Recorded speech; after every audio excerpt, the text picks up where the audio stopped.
so what we got in Ted here is a prequel to the movies that were made with Mark Wahlberg. So already these are better because no Mark Wahlberg. I remember giving a pretty positive review to the first Ted movie.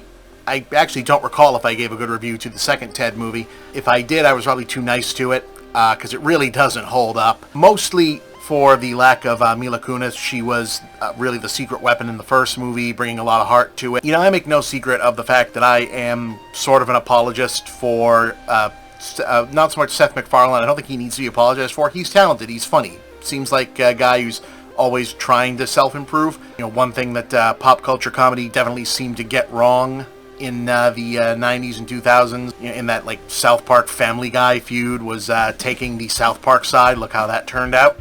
But the first Ted, genuinely funny movie, has a good high concept hook. The series improves on it by basically taking the high concept that the movie is a follow-up to and just shooting the high concept.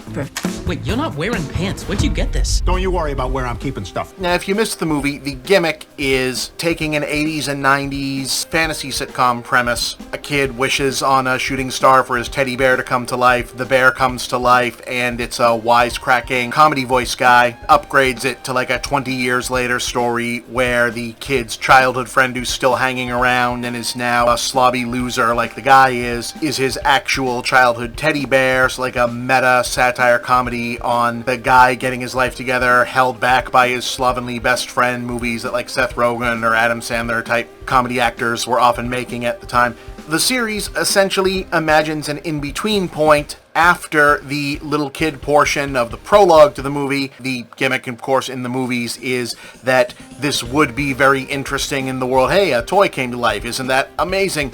For like a couple of weeks, and then everyone would just kind of go back to normal and accept, yeah, a bear came to life, but then nothing else really amazing happened about it, so it's just something that people accept, that there's a fucking teddy bear walking around, whatever. And then, of course, the bear would be foul-mouthed, wisecracking grown-up because it grows up, and then that's the gag. The gag is that there isn't a gag. The bear is just there being a guy. But the series takes it and rewinds back to the point where Ted, having attempted to make a certain amount of a career for himself in the movie industry, doing commercials, whatever, has now moved back to the Boston area suburbs with his original owner, who is 16 years old, and his family. So we're doing a retro 90s sitcom with Ted, his owner John, his two parents who have kind of a dysfunctional, quiet mom, loud, drunken Boston dad, a cousin who is living with them, who's sort of a college liberal, because every show from that era had that kind of dynamic, and that's the show. And you know what I found about this is I found it really, really funny.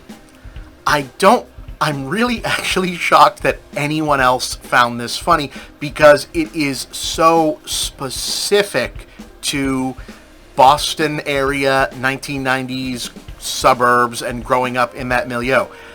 So I found a lot of this not only really, really funny, but also so specifically reminiscent of, oh, God, he really nailed it.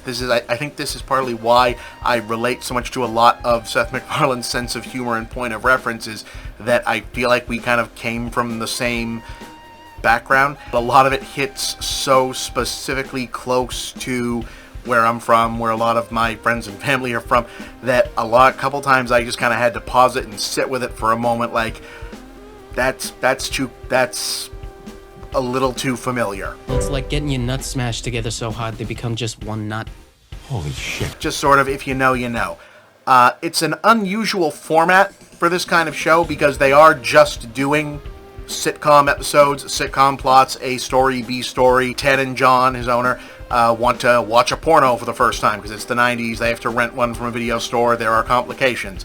It's Halloween. They're at the two different parties. There are complications. They're dealing with a bully. They make prank phone calls. Caller ID isn't a thing yet. Complications. They try to buy drugs. Who are they going to buy it from? There are complications. That kind of thing. There's a bit of meta story towards the end. There's a Christmas episode, Halloween episode, like I said. There's a secondary storyline that builds throughout the season with the cousin, who's a very interesting character, has a bit going on, but not too much more going on. I've come to sort of understand that Seth MacFarlane seems to share Dan Harmon's Community era desire to be like a big fish, small pond, smart guy working in network sitcoms, rather than being, guys who are making elevated material. Like seems like they would both prefer to be the smart guy making a dumb show than smart guys making smart shows that have to act dumb. And yet at the same time, they also can't resist breaking the mold when they're allowed to. And you see some of this coming through here. It does feel almost like you're seeing the modernized, slightly self-indulgent, abridged remix of an actual 90s TED sitcom. Careful, McDonald's apple pies are always a little hot.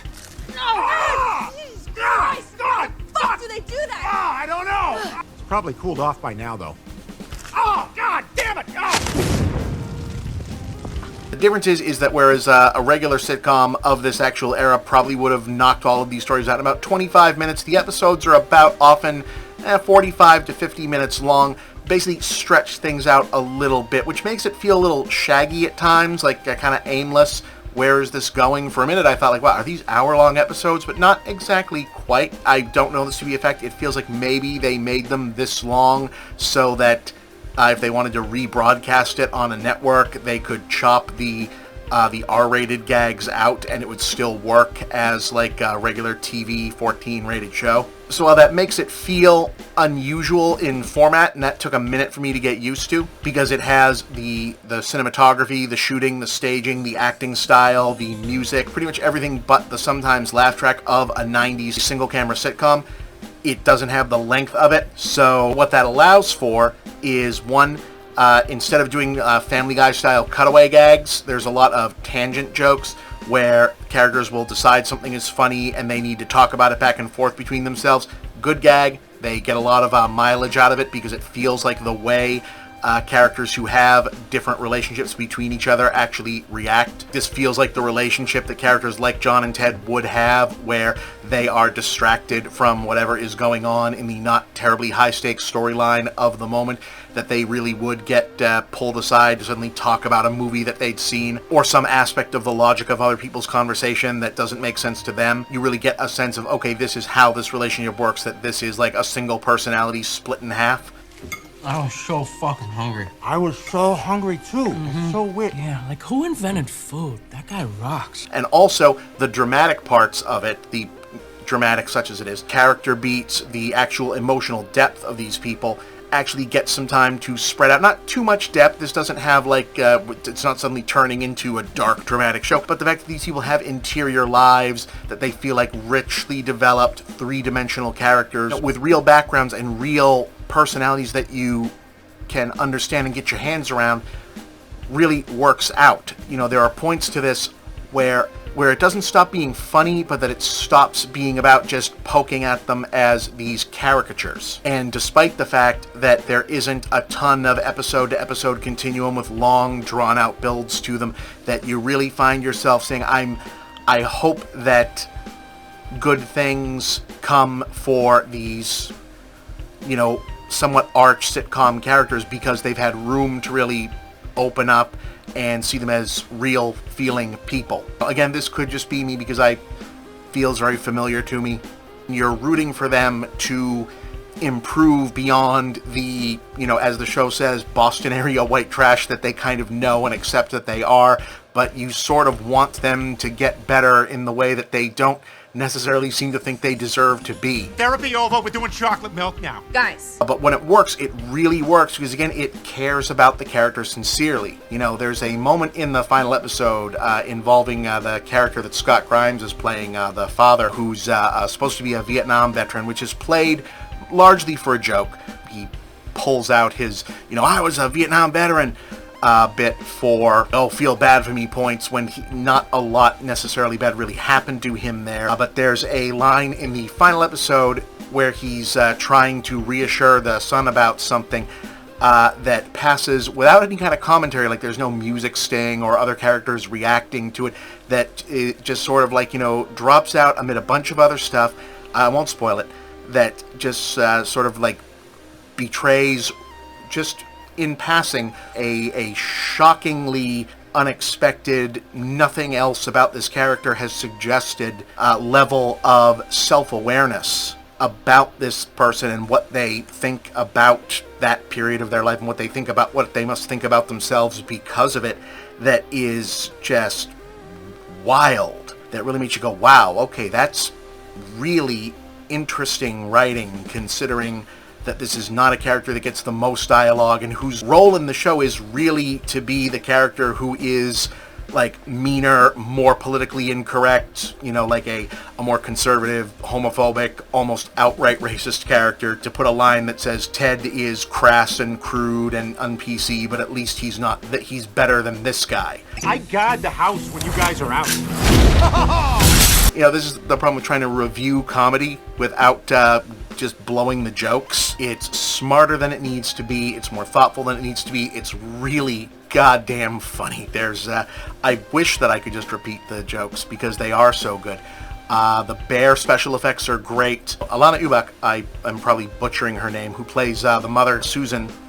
They've changed the names of the parents from the movies, by the way, so it almost feels like a reboot. But she has been a chameleon as an actress forever and gives a genuinely remarkable like an awards level good performance in this. Everyone is good. Show's great. I'm going to call this an 8 out of 10.